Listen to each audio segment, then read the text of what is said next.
Thank you so much, Mayor, and of course, Madam Speaker. It's always a pleasure having you.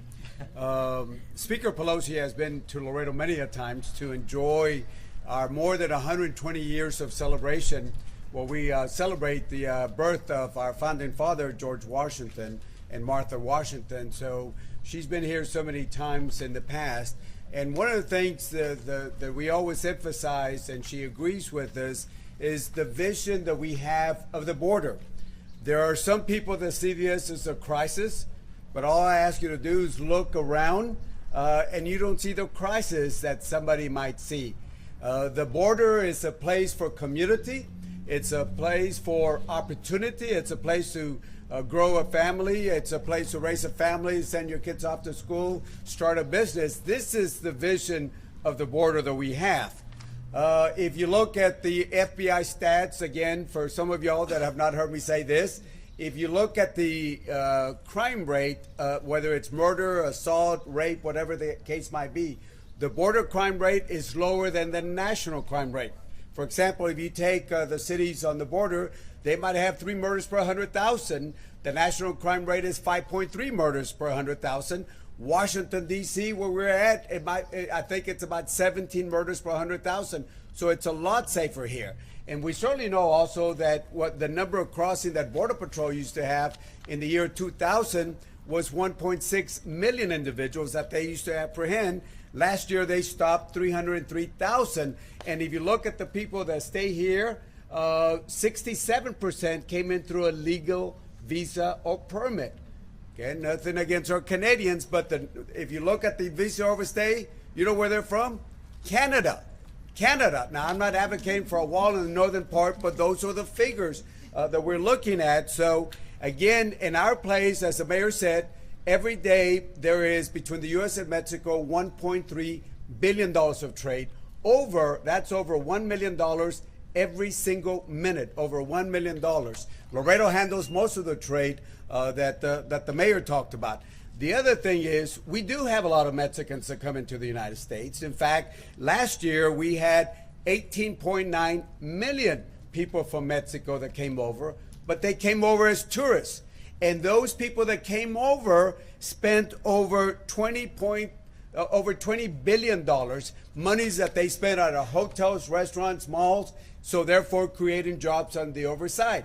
On our side. So again, the reason we say this is because the Speaker and I agree on the vision that we have for the border, and certainly she understands that the Rio Grande, or the Rio Bravo, as our amigos en el otro lado de Mexico, does not divide us, but actually unites us as two countries. Finally, the Speaker also agrees that when you look at Laredo and other border towns, we believe in security, but we want to do it in a smart way. We believe in securing our country, but we want to do it in a smart way and not using 14th century solutions called the wall. Because here in Laredo, the Speaker agrees with the mayor and I, we rather build bridges, and that's why we're at this bridge. We rather build bridges than build walls. So, ladies and gentlemen, I would ask you to please join us to give Speaker Pelosi a good welcome. Thank you so much. Good afternoon. Thank you very much, Mr. Mayor, for your kind words of welcome. Mr. Cuellar, for your invitation to be here, and for your tremendous leadership in the Congress of the United States. I love coming here in this week that we observe the birth of our presidents, in particular George, our founding father, and our founding mother, George Washington and Martha Washington. And since the first time I came here for this observance, I have bragged about how patriotic Laredo is, a city that is 96% Hispanic. That's a source of great pride. But to be that proud of heritage, but deeply patriotic, is an all-American idea. And I like to tell people all around the country, you may have been to observances of Washington's birthday or President's Day, but until you're in Laredo that week to see the series of events, the great emphasis that is placed on it, you haven't seen one of the most patriotic observances of our founding father and mother. And that the purpose of our visit now is to celebrate our country's origin, to celebrate our country's diversity. Those founders said to us, e pluribus unum, from many one. They couldn't imagine how many we would be or how different we might be from each other, but they knew we had to be one country. And this area is so supportive of that value of our founders.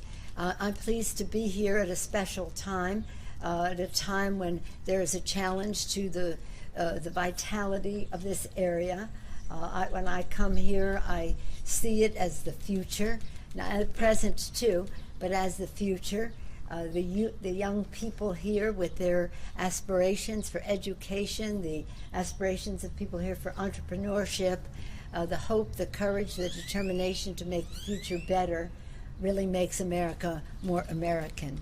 I think that some people have a fear of that, and that's why they don't understand the value of it and oppose or try to create a different impression as to what is going on here that is so important for our country.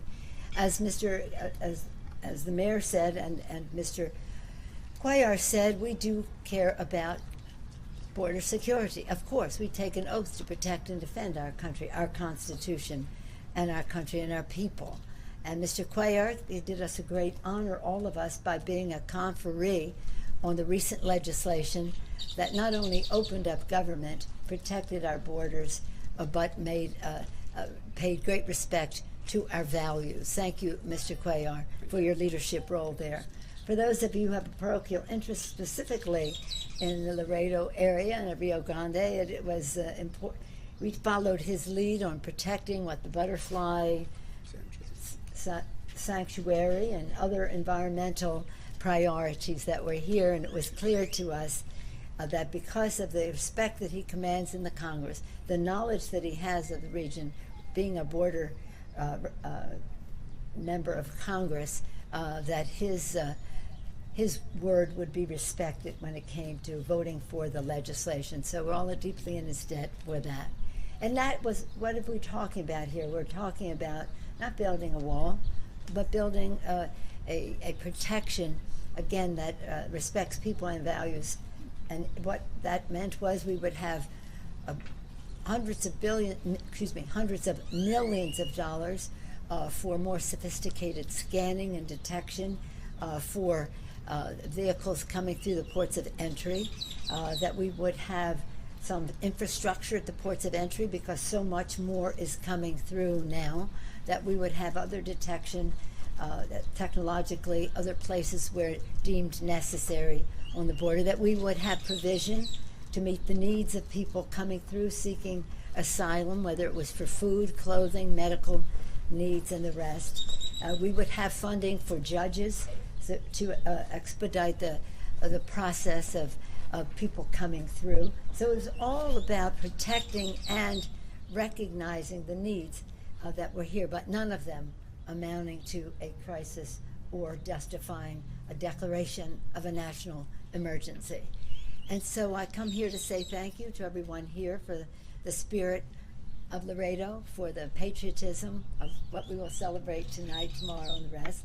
You already been celebrating, observing, shall we say, and also to point out that this port, and we had the opportunity to meet with David Higgerson, the field director of field for the CPB, Brad Skinner, the assistant director of trade operations, and Albert Flores, the port director of CPB, and they told us what some of their needs were. This is a port of entry is about trade, it's about tourism. More and more now it's about immigration, and it's also about detection of things that should not be coming into the country, like drugs.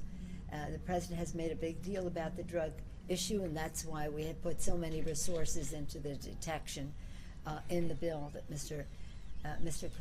Cuellar played such an important role in passing. So 2 houses of Congress, Senate and the House, Democrats and Republicans, voted overwhelmingly for this smart way to provide for the needs at our border. And I thank Mr. Cuellar for the role that he played in that. I just would like to add that since the president decided that he imagined or whatever, the mythology of a crisis at the border, we say come see the reality of what happens here. I view this as a community with a border going through it. As was mentioned by the mayor and by Mr. Cuellar, people come and go, families interact, education, communication, trade, commerce, and the rest.